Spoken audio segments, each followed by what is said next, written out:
Women of the Passion offers the viewer a unique Lenten encounter.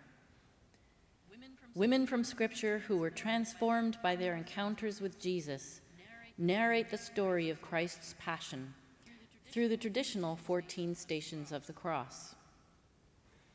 The viewer will experience the Passion through the eyes of such women as the widow with the mite, the woman with the flow of blood, the bent-over woman, the woman taken in adultery, and of course, Mary Magdalene and Mary, the mother of Jesus.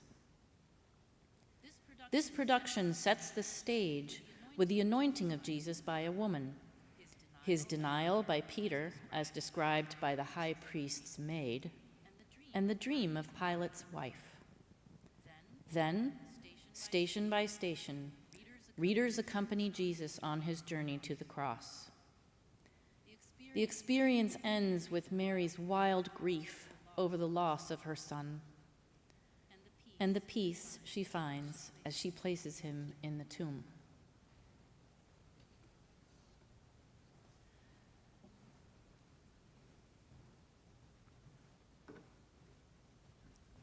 Station 1. Jesus is condemned. Women are bound in blood with Christ. Jesus bleeds on the cross. Blood is the cup of the new covenant. Several of us gather at Pilate's house when we hear Jesus has been taken there. Some nearly faint when Pilate sentences him to be crucified. After they lead him away to be flogged, we settle in to wait. Early on, there had been some tension between the women of Jerusalem and the Galilean women, but we soon discovered that our shared love for Jesus erased all differences among us. Mary, the woman from Magdala, became my good friend. It is easy to see why Jesus so obviously loves her.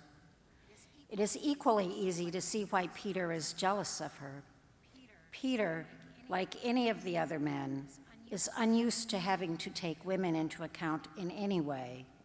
None of the men are as comfortable with us women as is Jesus. It was that ease that gave me the courage to approach him that day near Capernaum. I had been bleeding for 12 long years. I had spent all my money in physicians, and still I bled, because the law says a bleeding woman is unclean, and any who touch her defiled. My family scorned me, and I lived all alone at the edge of town. But I had heard of the wonders Jesus worked. He was in great demand, so I thought, I won't bother him. If I but touch his clothes, I will be well again. So I came up behind him in the crush of people and touched the fringe on his garment. I knew instantly something had changed. My body felt lighter. Then Jesus exclaimed, "Who touched me?" Peter, the man with him, said, "The crowd is pressing upon you. What do you mean, who touched you?" I was terrified. I hadn't meant to offend. Trembling, I came forward and threw myself at his feet. Was I to bleed yet again? But his hand was gentle on mine as he helped me up. He said, "My daughter, your faith was the source of your healing. Be free and go in peace." I was astonished. He had touched me and had not withdrawn to cleanse himself of the taint of me. I was filled with a powerful sense of joy. I resolved to follow him wherever I could. I've since tried to model myself after the Magdalene. She warned me people would accuse us of being immoral because we traveled and studied with Jesus. The injustice of it often made me angry, but she just ignored them all with a serene confidence. But now, when she heard the news of Jesus' death sentence, she went white to the lips. The grief in her face was terrible to behold. And I am ashamed to say that the first thought in my head was, what will happen to us women when he is not there? But then I thought, no matter what, I am bound in blood with this man. He made holy the blood that flows through me, and holy is the blood that will be spilled here today.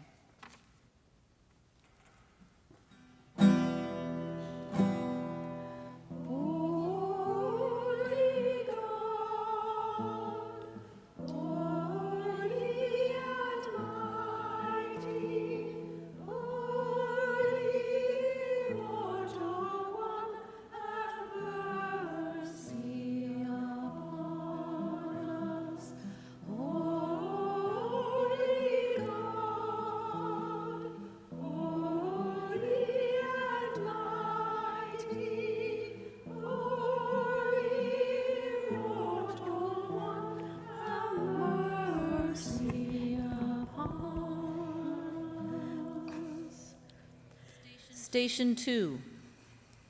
Jesus takes up his cross. You free all daughters of Sarah, bent from the weight of sin.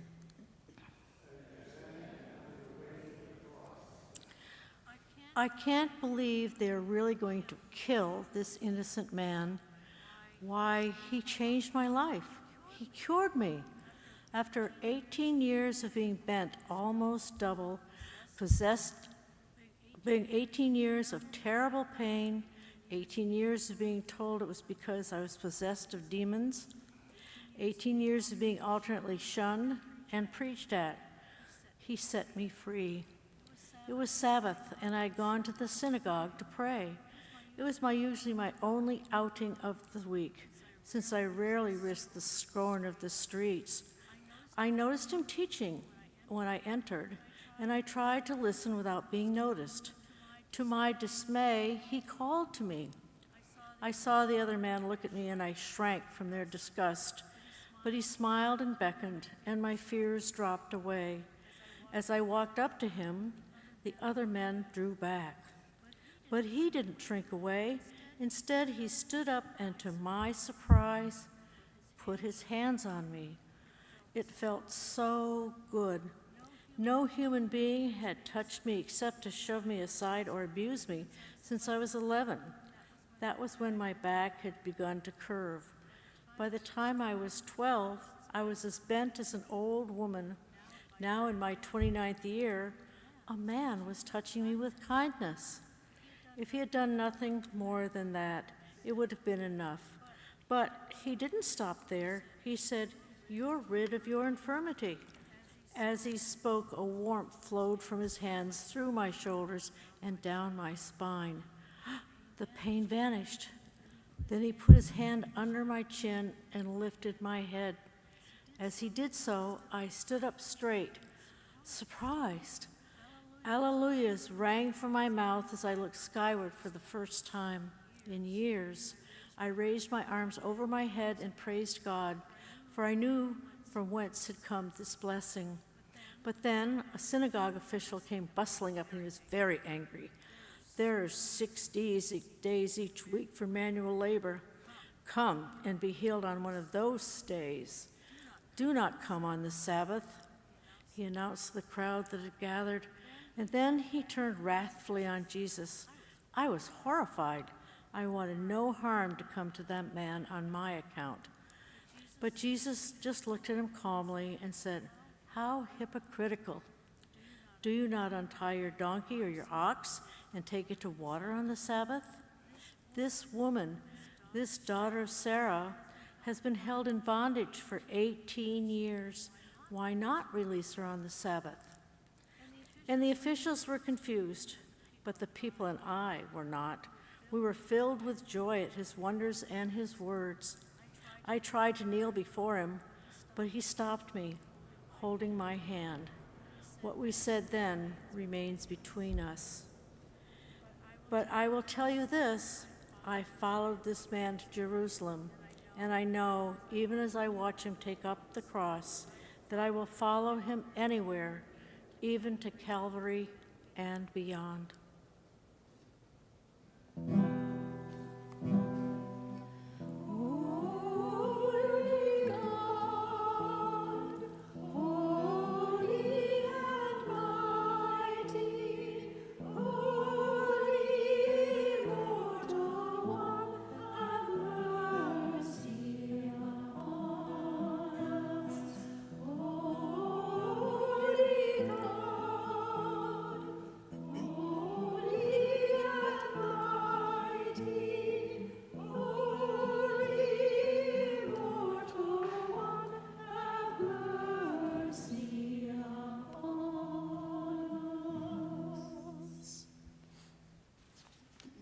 Station 3. Jesus falls for the first time. You have heard our cries.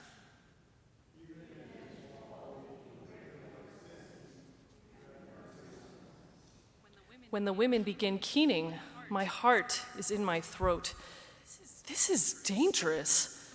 The Romans won't appreciate our public grief over the death of a man they have named a criminal. They might arrest all of us, too. But these fears only last a second. Then my heart fills with admiration for the courage of the other women. I, too, lift my voice in protest and lament and walk with them behind the soldiers who surround Jesus and his terrible burden. The men have all disappeared, but we women will not leave his mother, and she will not leave him. I can't blame her. I, too, am a mother. I followed him from southern Phoenicia, and I, too, will follow him to the death. I am a Greek, by birth, a Syro-Phoenician, by religion, a Canaanite. The Jews call me a pagan. I am a foreigner in their culture, outside their God's covenant and thus despised. But unlike many of them, I knew from the second I saw him that this was a very special man. He had come quietly to the region of Tyre and Sidon, not wanting anyone to know he was there. But I recognized him as a holy man, and in my great need, threw myself at his feet. Have mercy on me and my daughter, for she is possessed by a devil, I pleaded. Jesus didn't say anything. But I wouldn't give up. My daughter's life was at stake. I would have stayed there until I died to get help for her. Finally, some of the men with him said, "Give her what she wants. She is shouting at us. She will never go away." Jesus turned to me and said, "Is it fair to take the children's food and throw it to the dogs?" Yes, I said immediately, for the dogs eat the scraps that fall from the family table. Jesus smiled at me. "Great is your faith. Be it done as you desire." I leapt up and ran home. When I rushed into my daughter's room, she was sitting up in bed smiling. The demon was gone. In joy, I praised God. Now as my daughter and I walk along behind him, our grief rings out against the walls of Jerusalem. My daughter gasps as we see him fall. His mother is standing at a turn in the street, and her hands reach out, just as they must have done countless times when he was an infant learning to walk. He pushes himself up and staggers on. Would that I give my life to spare his.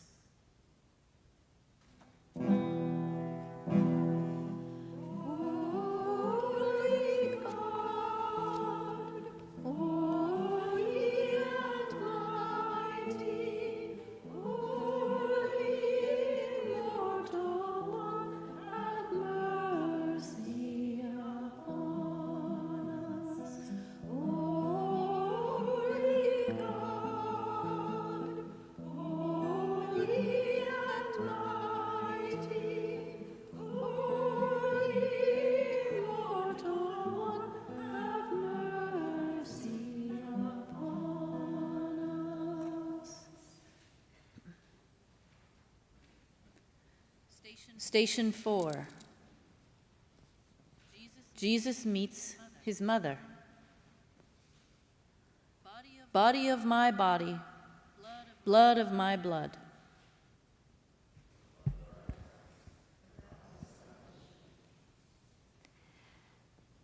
I am standing next to his mother when he sees her. He has risen from his fall and walked only a few steps when he raised his head as if she had called out to him, though she made no sound. I think my heart will break at the look of gentle compassion that appears on his face at the sight of her. She reaches out her hand and touches his cheek, cupping it with that tender gesture of mothers from the beginning of time. Their eyes, so alike, meet and hold. Neither of them weeps, although Mary's entire body looks broken with grief. The soldiers are uneasy, looking away. None of them are very old, and I suspect they can't help but think of their own mothers. Finally, one of them puts his hand on Jesus' back, almost gently, and says in a gruff voice, "Keep moving." His mother's hand falls back to her side, wet with blood from his face. She looks after him, then slowly puts the reddened hand to her face and licks off the blood, every drop.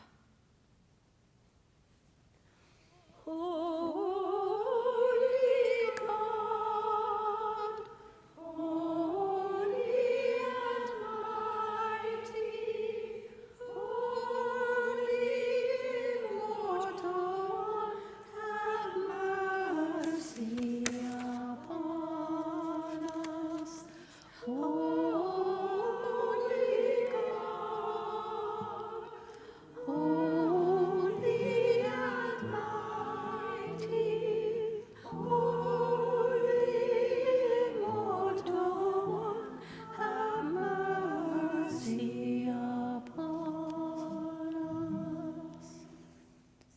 Station 5.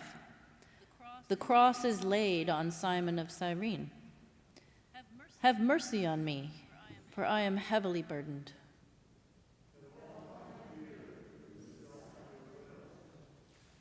I am standing with my husband, Simon of Cyrene, wondering what all the noise is about. We have just come into the city and have barely caught our breath when suddenly a Roman soldier hails my husband. "You," the soldier says, "come here." I am shocked. We are not common people. Simon is an important man in our community in Ethiopia. We have come to worship at the temple as our people have done from the time of Solomon. In fact, we list one of Solomon's wives among our ancestors, and this Roman soldier treats my husband like a slave. They grab Simon and pull him into the street. As they do so, I see this poor wretch of a man bent under the weight of a crossbeam. The soldiers order Simon to take the beam from him. I am afraid and very angry. How dare they thrust Simon into this mess? Women are crying and carrying on as if this is an important man, not some common criminal. Simon is the important man, not this other. We're not part of this. But Simon, who can't bear to see a donkey suffer, gently takes the beam from the poor man, saying as he does so, "I will bear your burden for a short while, sire." The bloody man lifts his head and nods. "Sire? Why on earth would Simon call this criminal sire?" But then I see Simon's face and I know something important is happening. Simon is a proud man, not given to honoring people without cause. And here he is, bowing to this bloody wreck of a man as he takes the beam from him. I open my mouth to protest, but Simon, who knows me all too well, looks up and says, "All is well. Come, follow us." Marveling, I do so, wondering how all this will end.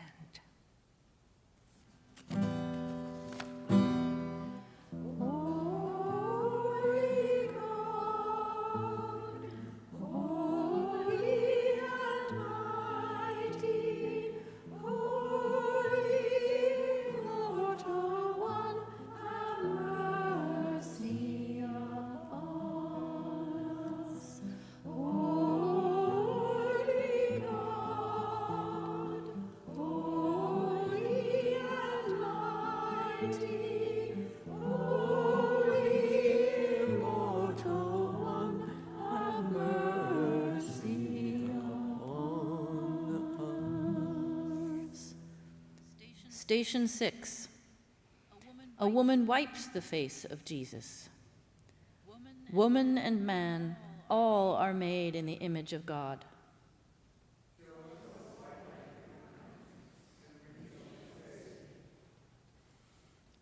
I wait for him by my door. I know he will have to pass by here on the way out to Golgotha. They all do. All the ones condemned to be crucified. And so I wait, hoping I can give him some tiny bit of comfort. I know they have beaten him. I am, in some awful way, it is Roman kindness. For the weaker he is when they hang him on that cross, the shorter his ordeal will be. I hear the keening of the women long before I see them. The Roman soldiers turn the corner at the bottom of my street, and there he is. A richly dressed black man has been pressed into carrying the crossbeam, probably because the soldiers are afraid Jesus will die before they can kill him. Jesus already is staggering on the steps of the narrow street, and my heart breaks at the sight. As he slowly nears my door, I see in horror that they have put a crown of thorns on his head. Some soldier's idea of fun. The thorns have pierced his scalp, and blood courses down his face, nearly blinding him. As the soldiers push past, I remove my veil and shove myself toward him. To my surprise, the soldiers let me through. I bend beside him and put my veil to his face to wipe away the blood. He puts his hands over mine, holding the soft cloth to his face for a few seconds. Then he hands it back to me with a sigh and a small smile. A soldier grabs my shoulder and sets me aside, and Jesus continues on his slow, painful way up the sloping street. Tears begin to run down my face, and I lift my veil to wipe them away. As I look at my veil, I nearly scream, for there, looking back at me, is the true image of his face. I hold it to my heart and weep.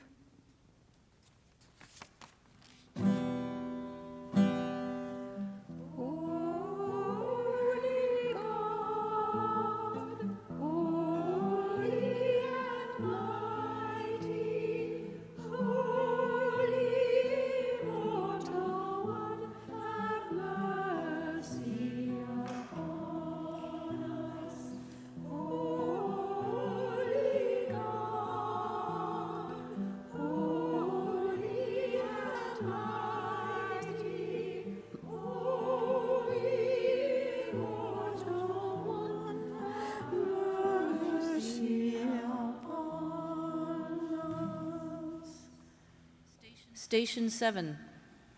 Jesus falls a second time. From the little she had, she has put in everything.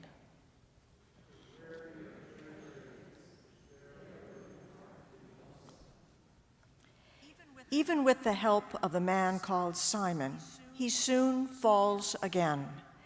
As he does, a great groan goes up from the women, and our keening grows louder.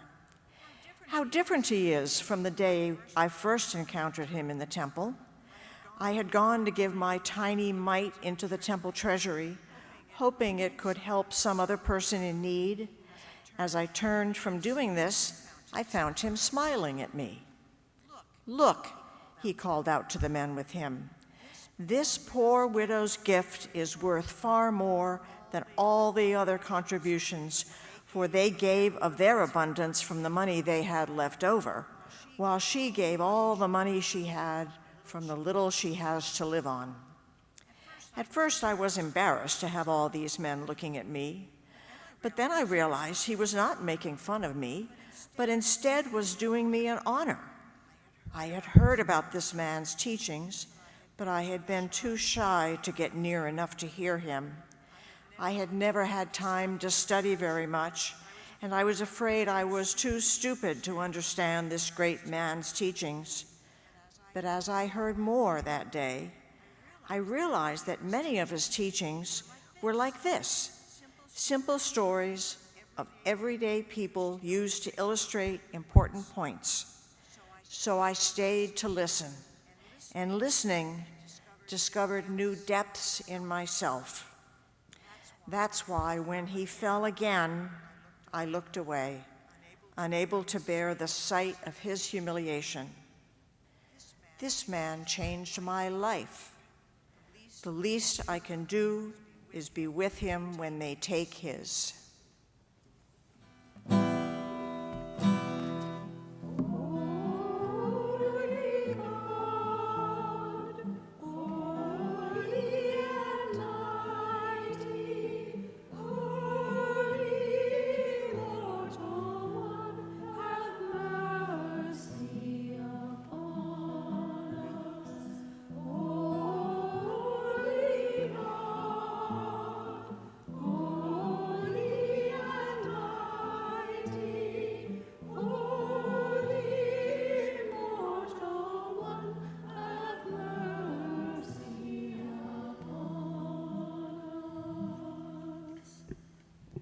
Station 8. Jesus addresses the women of Jerusalem. All who pass by, look and see. Is there any sorrow like my sorrow?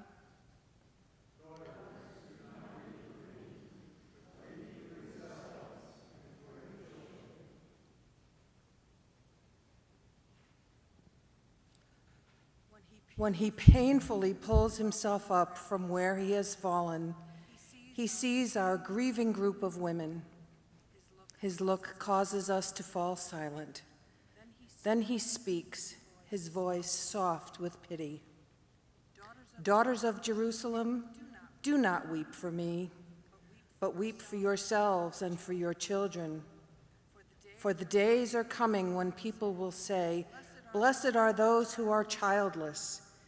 Blessed are the wombs that have never given birth, and the breasts that have never nursed." The words fall among us like burning brands. The crowded, narrow street grows quiet as he speaks, and his voice seems to pick up volume as it bounces off the stone walls. Then they will say to the mountains, "Fall on us," and to the hills, "Cover us up." For if this is what they do when the wood is green, what will happen when the wood is dry? "What does it mean?" a woman whispers. And I think, he is the green wood, still alive and with us, and these fools are killing him. If we can do this to this godly man, what hope is there for us when we can no longer see him, or touch him, or hear him? And visions of women burning, of girl children going up in smoke, fill my horrified eyes, and I fall to my knees moaning. Around me, the women move on, the sound of their grief washing up like waves against the uncaring walls of the city.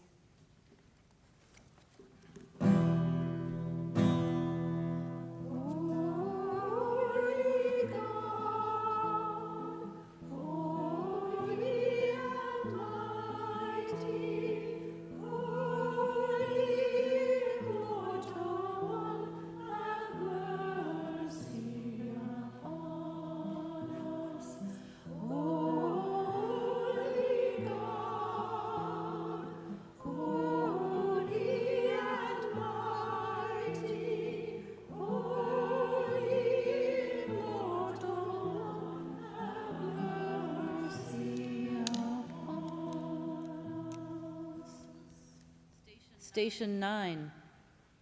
Jesus falls a third time. Our bond with you strengthens our bond with one another.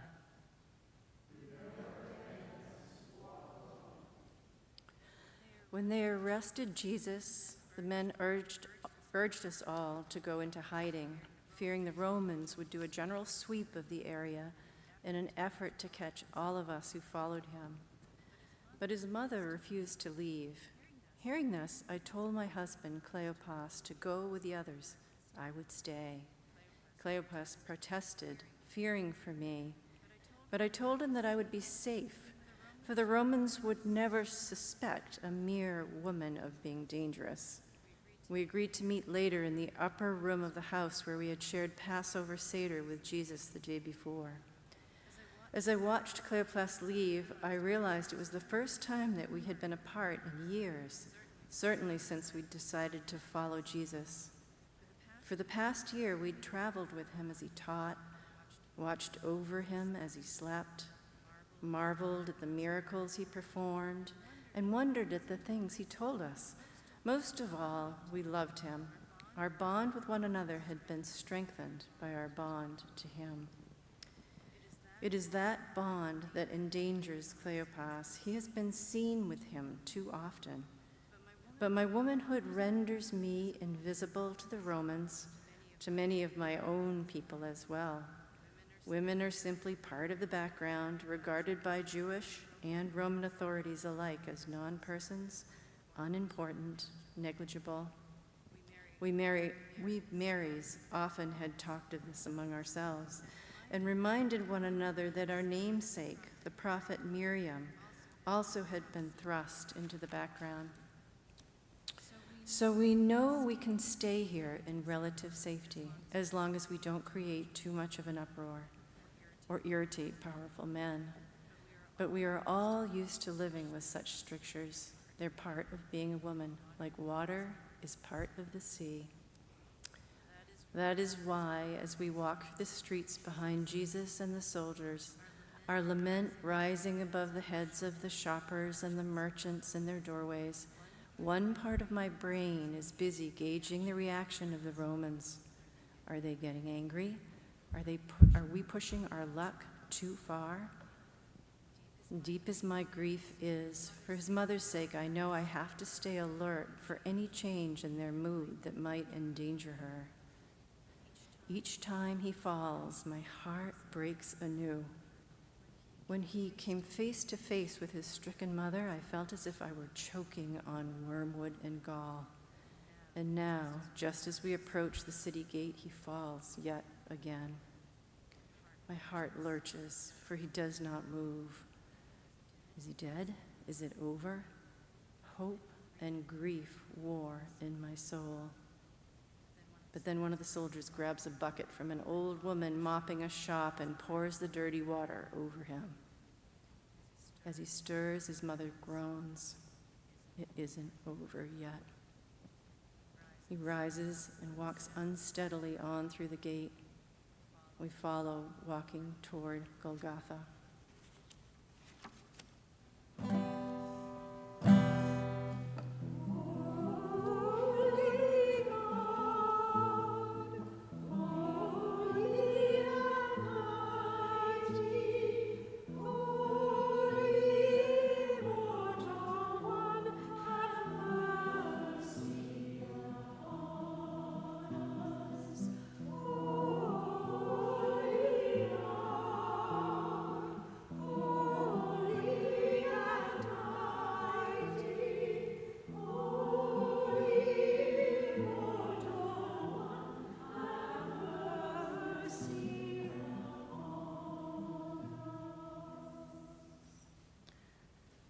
Station 10. Jesus is stripped of his garments. May our children sit beside you and drink of your cup.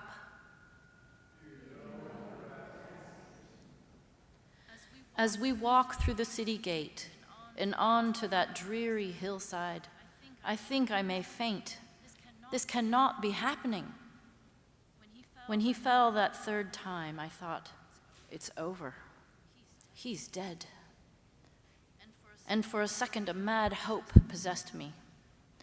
Maybe the suffering could end like this, instead of on that terrible travesty of a tree. My 2 sons, James and John, had gone away with the other men, but I suspect John will return soon. He will never let Jesus die alone, even if it means risking his own arrest. Both my boys have been with Jesus from the time he called to them while they were mending the nets with my husband, Zebedee, in our family fishing boat on the shores of the Sea of Galilee. He is their cousin, but we all knew he was something very special, meant for bigger things than carpentry or catching fish. When I began to understand just how big, I went to him and requested a favor. What do you want? He had asked me. That these sons of mine may sit beside you, one on your right hand and one on your left, when you are in your kingdom. You do not know what you are asking, he said gently. And turning to my sons, he asked, can you drink the cup that I will drink? And they replied, yes, we can. So be it, he said. You shall drink my cup, but positions of power are not mine to give. They are awarded by God, our Creator. After that, Jesus often teased my sons, calling them the sons of thunder. Some suppose he's referring to my husband, but our whole family knows he's referring to me, Salome. I am ambitious for my boys, But I also know that wherever this man goes, I want my sons to go. For good or ill, this is their destiny, and that of my husband and me. And now, as I watch him standing on this windswept hillside, I am realizing just how bitter this cup we all must drink will be. I keep remembering him as a little boy, this bright-eyed nephew full of life and joy. His smile would light up the entire house, and his laughter would send us all off in fits of giggles. Now all the laughter is drowning in tears. The Roman soldiers set about their task methodically. Some of them begin preparing the cross, while others strip him of his garments, dividing them amongst themselves, casting lots for his cloak. His poor, abused body looks so frail as he stands there exposed to the jeers of the crowd. One soldier offers him some wine mingled with gall, but after one taste, he turns his head away. I take his mother's hand, and someone takes mine. It is John, come to be with us at the end.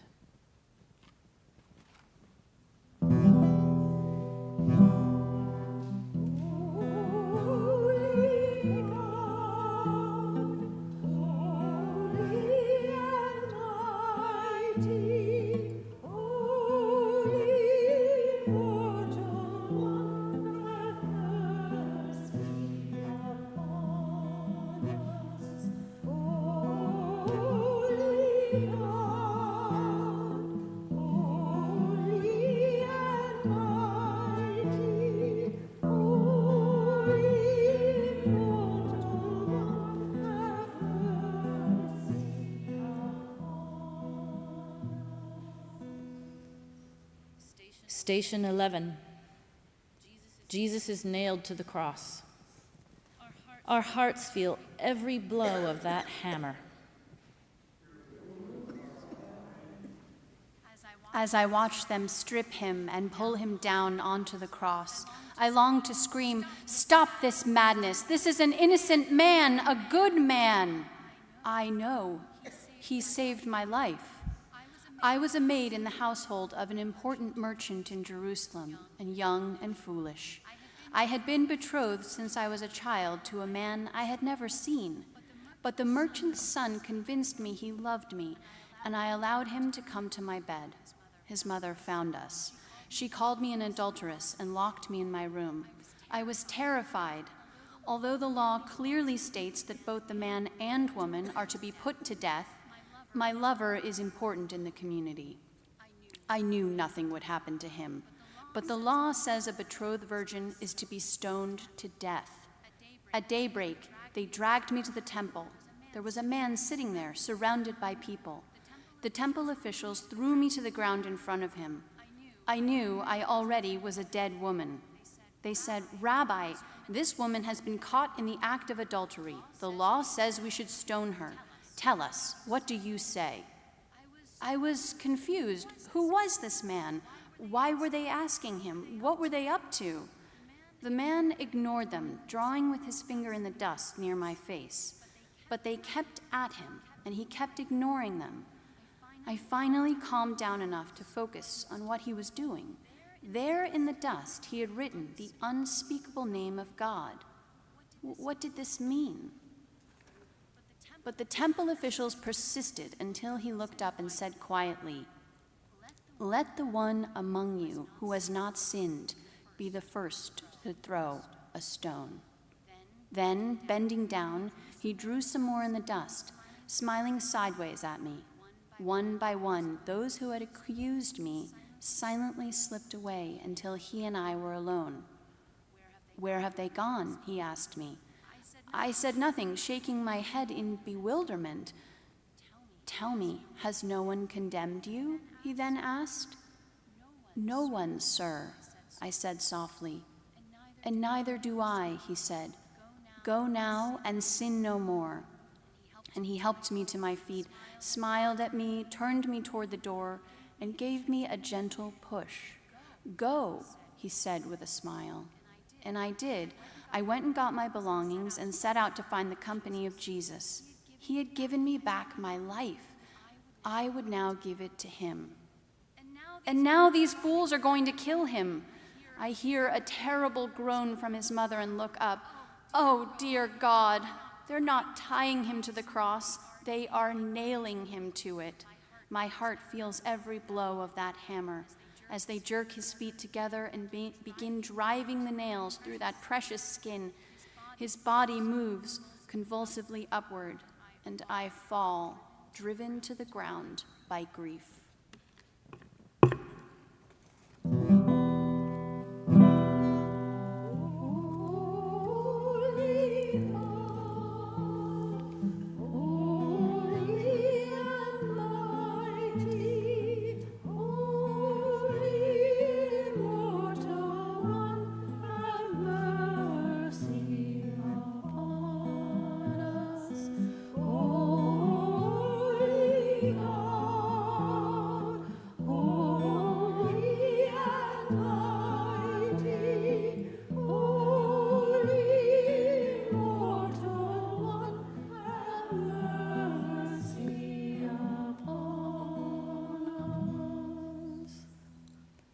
Station 12. Jesus dies on the cross. And I know if my grief were a river,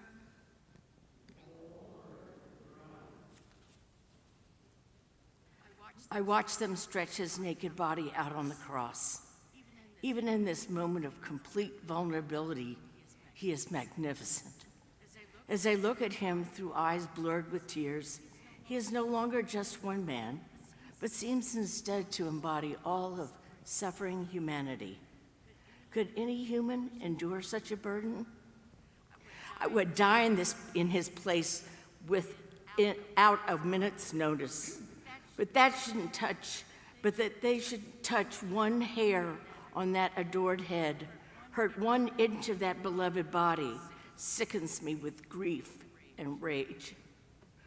I have loved him forever, it seems, even though I met him only 3 years ago when he was teaching near my home in Magdala. I knew from the moment we first spoke that he had loved me from before I was born.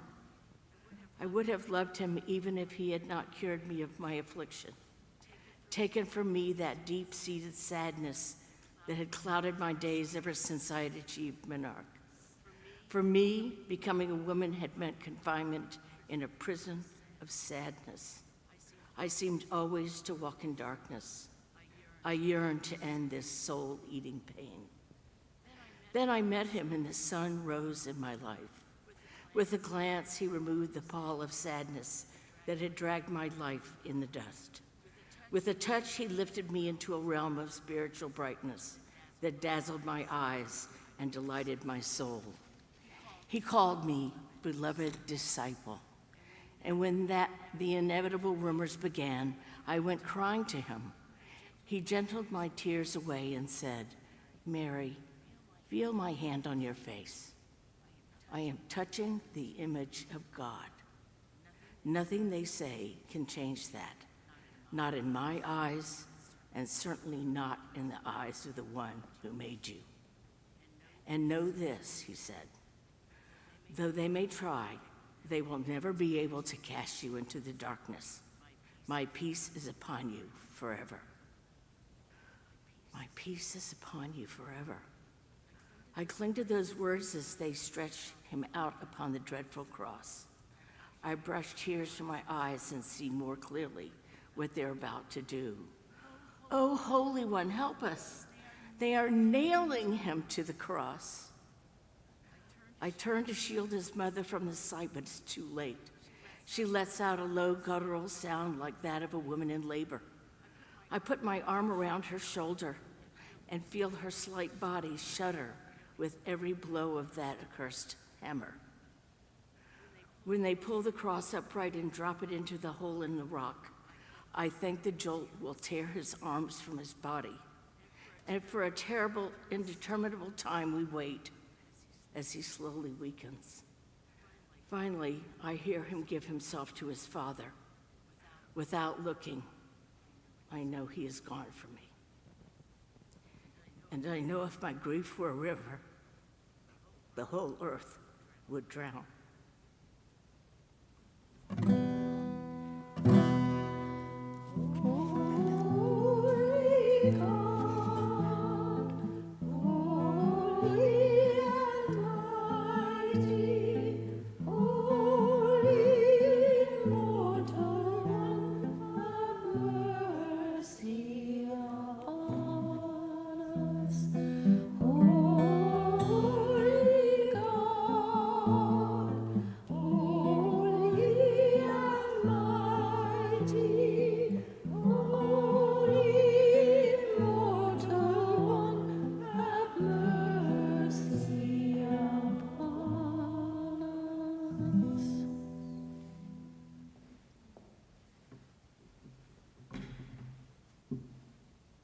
Station 13.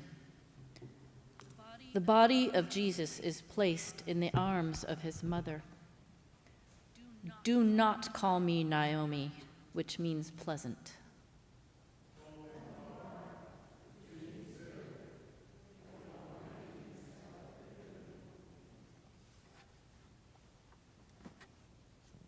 As I waited in pain for him to be born, now I wait in pain for him to die. I cannot take my eyes off him, for every second that passes takes him further from me. Where is my bright angel now? I would be the God-bearer, the angel said. Well, I did my part, and now here he is, this child of God, dying in a dismal, dusty place. Anger washes through me, followed by new waves of grief. For days I've been an ocean, racked by storms of emotion that threaten to drown my soul, kill my faith. This is too much to ask of me, beloved. I believe your promises. I believed them when I pushed him into the world with only Joseph and the animals as midwives. I believed them when the shepherds and the kings came. And I believed them when, at the temple, he disappeared. I feared you already had taken him from me then, much too soon. We searched for him for 3 whole days, days like years. When we found him teaching in the temple, he said he had to be about your business.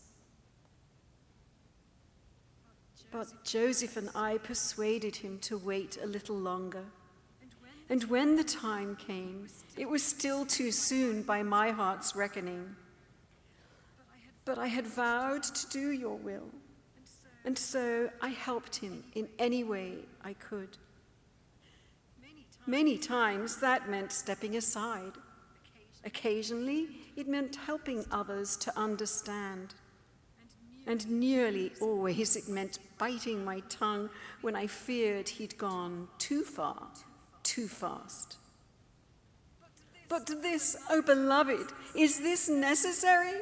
Must our child suffer? We are not worthy of such pain. Take him now before I go mad with rage and pain. But stay. Do not take him yet. This is the body of my body, the blood of my blood. I will devour him with my eyes, eating his body, drinking his blood. I will carry him with me forever.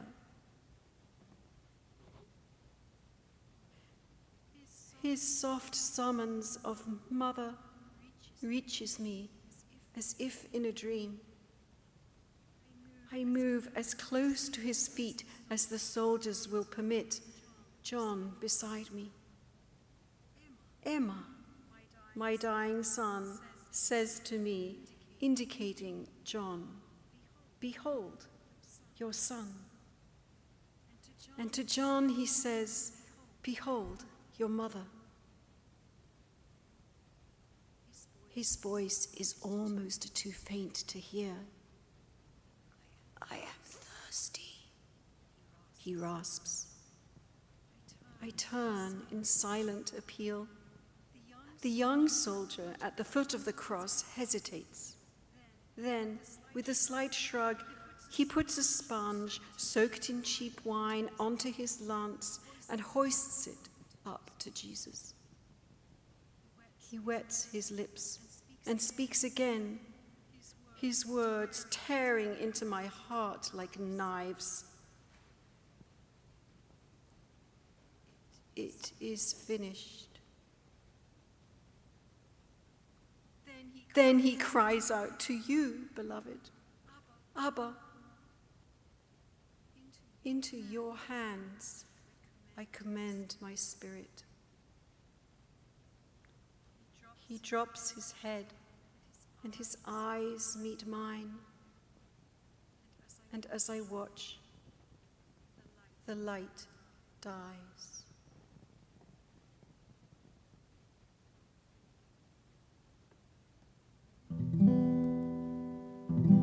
I hear a scream and wonder who it is. The sky darkens, thunder rumbles, and a great silence falls. My body feels numb. It seems as if the darkness lasts forever. After a time, however, light returns. Shaken, the soldiers begin taking my child down from the cross. One of them, a centurion, I think, motions to them to give me the body. I sink down on a rock, and with a curious gentleness, the soldiers hand him to me, draping him across my lap. I cradle him, my babe, now a man. His head lolls against my breast, his soft hair strokes my chin. I gently close his eyes, and with my veil wipe the blood off his face.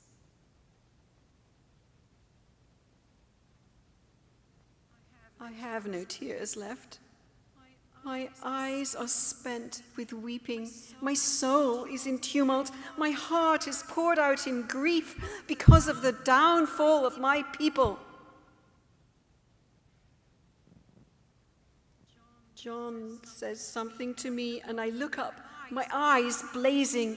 Do not call me Naomi, which means pleasant. Call me Mara, which means bitter. For the Almighty has dealt very bitterly with me. John looks shocked. But what do I care? What are all the prophecies to me now? What do I care for all the fine words of men? My child is dead. Agony forces my head back, and I scream at the heavens. My baby! I want my baby back!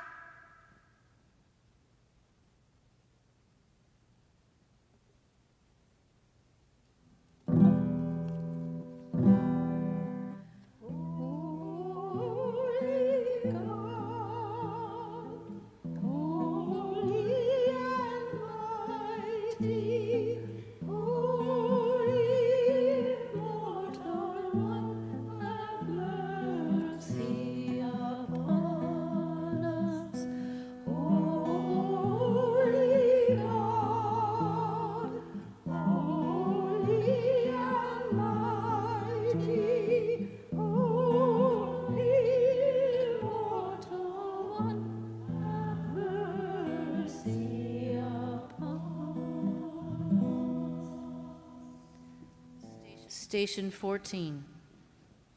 Jesus is laid in the tomb. Sorrowful mother, all humanity shares your loss.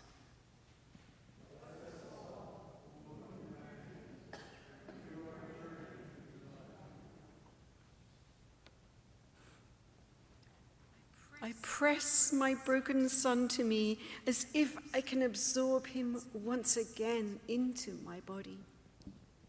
Oh, beloved, have mercy on me. Pour your tender mercies down upon me and help me. Help me, I have no strength left.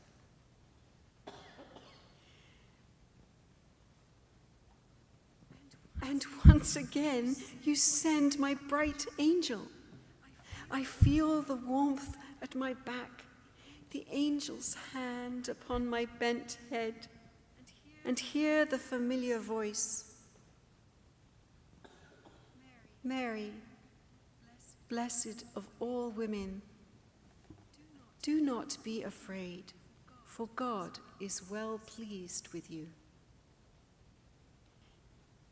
And I remember the promise, all will be well. All manner of things will be well.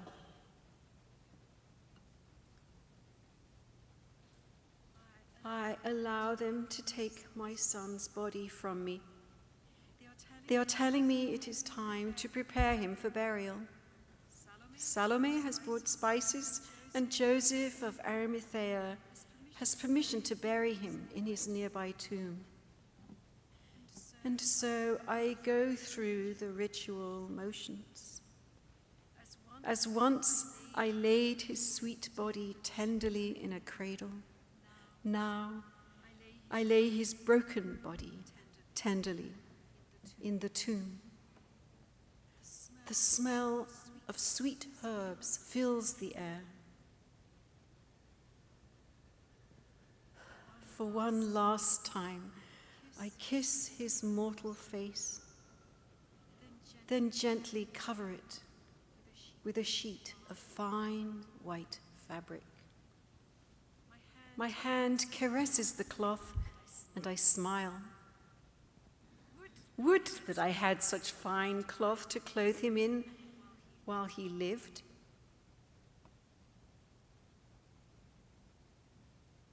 But I have no bitterness left. My heart already is looking ahead. We walk outside, and James and John push the stone over the entrance. I stand looking at the tomb.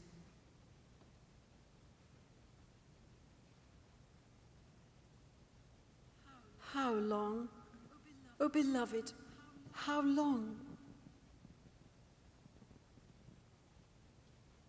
As my dear friends move about me, peace settles on me. I am again one with your will. Let it happen as you say.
Let us all say the concluding prayer together, found on your final page of your program. Jesus, our teacher, remind us always when we walk in darkness, especially in the darkness of sin, that in your death there was a promise of light. Jesus, our brother, comfort us with your powerful mercy and give us strength to reach out in love. Jesus, our Savior, remind us that we do not live or die for self alone. Rather, we live and die for you. That is why you came among us, why you died. Jesus, child of God, remind us that we all, women and men, are children of God. Give us courage to welcome the unimaginable event that awaits us all. Amen.